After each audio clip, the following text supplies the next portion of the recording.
জানেন কি, পুরীতে এমন এক মন্দির আছে যেখানে হনুমানজিকে শিকল দিয়ে বেঁধে রাখা হয়েছে।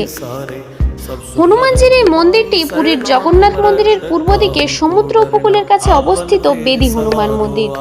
বিশ্বাস করা হয় প্রাচীনকালে পুরী ধামে সমুদ্রের বিশাল ঢেউ এসে জগন্নাথ মন্দিরের ক্ষতি করত।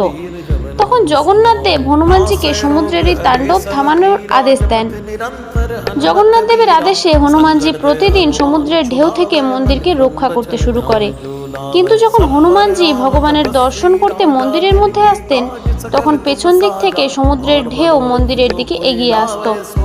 এতে মন্দিরের ও নগরবাসীর ব্যাপক ক্ষতি হতো।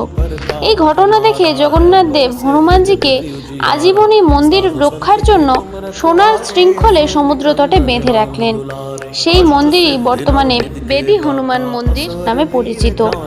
ভিডিওটি ভালো লাগলে লাইক করবেন ও চ্যানেলটি সাবস্ক্রাইব করে কমেন্টে জয় বজরংবলী লিখতে ভুলবেন না। ধন্যবাদ।